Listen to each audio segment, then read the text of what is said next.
WNST, it's House and Ball show every Thursday. We've got Dennis Kolatzis here from Coons Ford of Security Boulevard, who hosts our SSV on WNST. And Dennis, I bet you don't know this, but our long conversation last Thursday, I've been running it here all week because I thought it was good enough to run again about the Peter principles and about baseball. And lo and behold, the Orioles went up to New York and made a mess of themselves over the weekend. What the heck happened up there, man? Well, they're setting records. Unfortunately, the other teams are setting it with long home runs and what and what starts, but they're setting records, right? The wrong way.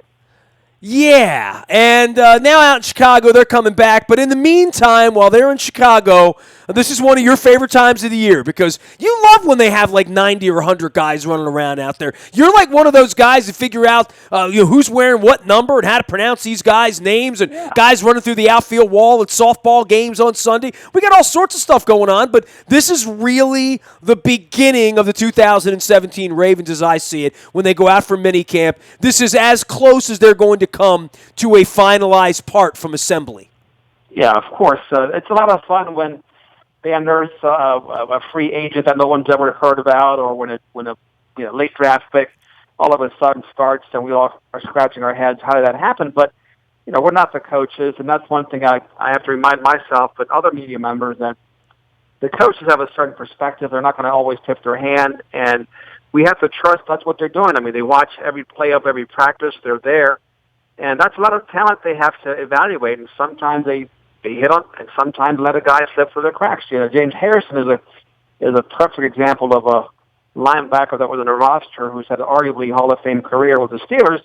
Then you go back and think about guys like Bart Scott, Priest Holmes, and guys like that who were able to come in undrafted and make a difference for this Baltimore club. But an interesting offseason nevertheless, and the offensive line still a big question mark. And a wide receiver, to me, is a secondary question mark. With that offensive line, with Greg Roman and how those pieces are going to fit, we're talking about changing the scheme from zone blocking to now downhill blocking and downhill running and hat-on-hat. Different dynamic, and also some of these offensive linemen from last year's team, how is that going to translate to their game? Will they be able to adapt, or are there guys on their roster already who may be more suited for that power running game? Well, I think for most fans, you look at the drafts of the last 3 years and say, all right, where is the emergence of Zadarius Smith? Where's Carl Davis at this point? Where are we with Kamalei Correa? Who amongst these other guys who hasn't gotten on the field because Terrell Suggs or Elvis Dumerville or because somebody was in line in front of them? And, Urschel's one of those guys who's, always been talked about. He's making TV commercials. He's a mathematician. But we certainly haven't seen him play a whole lot of football. And the thought is, well, they must like him. He's been around for a period of time. At some point, they'll find a home for him. And now we're going to find that he's going to compete for the center position with Ryan Jensen, amongst others. I think the Hurst thing is also interesting in that he has played and, sort of famously was on the field when Joe Flacco got rolled up a year and a half ago, but also a guy that you'd like to say, well, maybe he's improved in the last year and a half. I mean, let's be honest. Any of these guys that are going to get on the field, any of the draft picks, there had to have been some improvement for any of these guys because that's why they're here. That's why they were practicing the last 2 or 3 years, was to wait for an opportunity for their time to come. Well, here it is.